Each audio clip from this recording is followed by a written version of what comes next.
Hello, it's me again, Faye, and today I wanted to talk about the 6 books I read in June. I read three I think, that I gave 3 stars, 2 books that I gave 4 out of 5 stars, and 1 that I'm giving a slightly belly achy 1 out of 5 stars. So in chronological order, I started off my month reading 2 Philip K. Dick books. I love how both of these look, by the way. Both of these got 3 out of 5 stars from me, but I feel very differently towards the books at the same time. Just shows you how flawed the star system can sometimes be. The Man in the High Castle is set in the United States and okay, confusing timeline. I believe this book was written in the 60s and set in America. It describes a sort of alternate history, I guess, where both the Nazis and the Japanese won the Second World War. And the United States is sort of divvied up between those two mega powers. We have a few characters that we follow who are basically just caught up in these two superpowers struggling for power in the United States. The reason why this got 3 out of 5 stars, to be honest, is because I found the premise really interesting. And I also enjoyed reading a somewhat dated book that was writing about an alternate sort of storyline. But my issues with it, why it didn't get more than those 3 out of 5 stars, is that I didn't really get into it. Even though it's not a big book, I found it quite confusing. There's also kind of, in my opinion, somewhat weird, I don't want to call them like religious moments. There's this spiritual text that guides some of these characters in this book, and they look at that to sort of predict how their day is going to be or what their future brings. And that's sort of paralleled with a book written by an author, but within this story, that outlines a alternate history where the Nazis are defeated by the Allies. Ha ha, mindfuck. And I see what Philip K. Dick was doing there, but I didn't really care for the sort of slightly out there spiritual sort of lines that were in this. At some point, I did find myself not caring for some of the characters. The other one, Do Androids Dream of Sheep, I enjoyed. Do Androids Dream of Electric Sheep? That's actually important. I enjoyed the reading experience far more, but the plot itself I found more dated. Earth has become largely uninhabitable. We follow a kind of detective / headhunter whose job it is to kill androids who are not allowed to live on Earth. So he is one of the few humans that still lives on Earth, and then this whole book basically questions, well, in a way, like the right, like AI rights, which is still an ongoing debate, and what makes you human. And it features electric sheep, like actual robot animals. And some of this I found really, really interesting, and it has a more coherent, linear storyline compared to The Man in the High Castle. It also was written later, so maybe this is actually Philip K. Dick just becoming a bit of a better storyteller.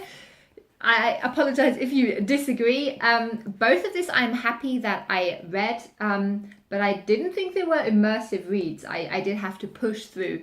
Then I went on to read the book that I am only giving 1 star to, and I'm not sure whether that is the right choice, but I'm rolling with it. I read Hunger, a memoir of my body by Roxane Gay. This is the only thing I've read by her so far, although she has written much more, especially sort of feminist texts. And she talks about her being overweight and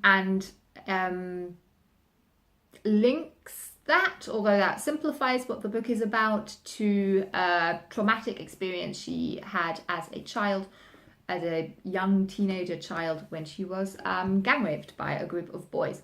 So because it is so raw and she opens up so much, I feel kind of rude to give it such a low rating. But I really didn't enjoy reading it. Not because it's a tough, hard-hitting content. I'm fine with that. Just that I found it got very repetitive. And there are snippets where she talks about how overweight people in society are treated really badly. And then how sometimes she's pitied, and sometimes people seem disgusted by her, and sometimes people act as if they are ignoring her being overweight. And I found that tiring, because I just kept on thinking, you can't do anything right with her. She'll always be upset with the people around her, no matter what you do. And maybe that is just essentially true. Maybe she is just fundamentally really angry about some things in her life. But then I just found myself thinking, like, oh, that's unfair, pegging that on other people. So I really struggled with this book, and I struggled staying a nice person throughout this book and not just getting pissed off.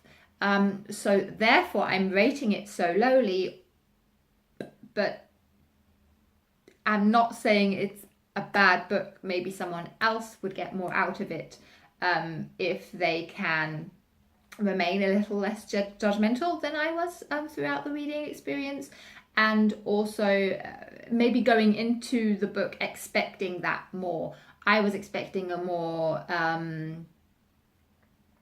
more sort of completely self-reflecting and also sort of positive book, which it's not. Then I got 2 books from the YA section in my library, and the first one I read was The Bunker Diaries by Kevin Brooks. This one I've had on my TBR for a really long time. I stumbled over it, I don't even remember why, and it is the diary form. Oh, bad example, you can't really see. Yeah, there.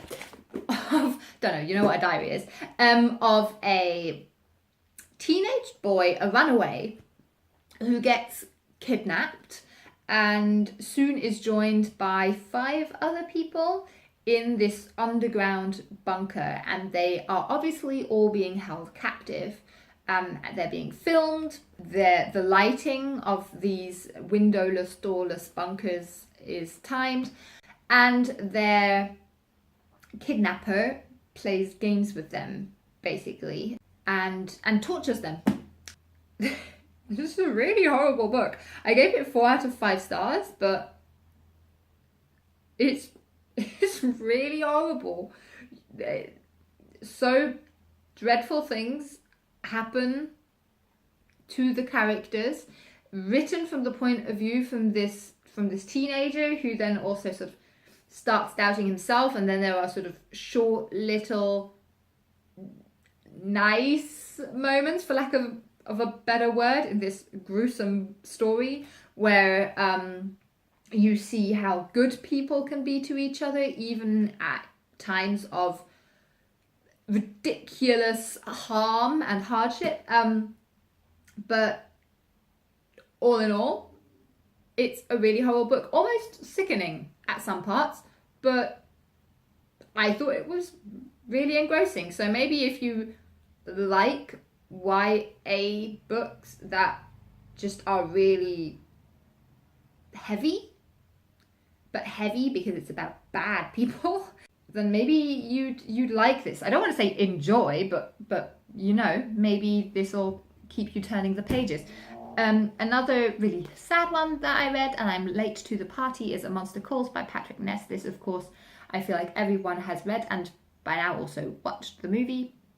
I had done neither. Now I've read the book, at least. This story about a teenage boy whose mother is sick. I feel like that isn't a spoiler. That's obvious very early on in the book. And he, without realizing that he does so, calls a monster. And this whole book is very reminiscent of sort of more fairy tale or fable. And then sort of sprinkles between that is the actual story of this boy and his family. And I thought parts of this were really powerful. I also cried. I also did find myself thinking, oh, nice play, Patrick Ness. You made me cry there. So it is a bit of a tearjerker. And sometimes, you know, sometimes that's a bit of an easy shot, but I thought this was clever in how nuanced it was, how it explores grey zones, and it doesn't condemn anyone for how they feel. It doesn't worship others for their goodness.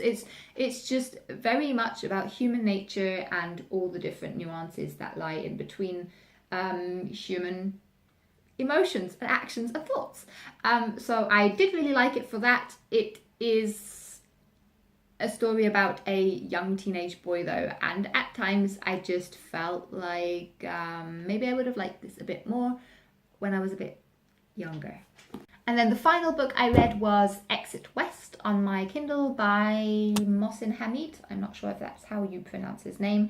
This 3-star read for me has been going around BookTube loads, and I am again late to the party. This is an immigrant story. It uses the really quite clever metaphor, in my opinion, of black doors suddenly emerging all over the world, and if you climb through these, you pop out on the other side in some other location, some other country and city. And we follow Nadia and Said, a fresh couple in a war-torn area that go on this journey through these doors. And a lot of it I found very, very clever. So I liked the symbolism of it. I also thought it was really interesting how these two are very different, and they are both a really interesting combination of traditional, modern, religious, agnostic, and hopeful, and also deeply, deeply saddened by what's happened to their home country. So all those feelings that are so present now, I thought were done really, really well in the book. The reason why I'm only giving it 3 out of 5 stars is, for one, I would have wished that the book was longer. I thought the end did sort of rush to an end a bit, and large chunks of the book, in my opinion, were also more a story of a couple, a love story of a couple. I was less interested in hearing about how they work as a couple. Maybe also because I actually find it sometimes I wanted a more escapist read about something that felt more new to me, and questions of whether or not a couple that has different backgrounds can be happy in a different place together is something that is quite close to home for me, and something that I was not ready and willing to think about at the time. So I wanted a more political novel and less one about a relationship. But then again, if you know that this is also very much about a love story, then maybe you would like this book more than I did. So those were the 6 books that I read. Bit of a mixed bag. I am ready for some really good books, so I'm holding out hope for the next month. Currently, I am reading, don't know where it is now, Alias Grace by Margaret Atwood, and I've only just started, but I am so far really, really enjoying it. And I'll check in with you soon. Bye.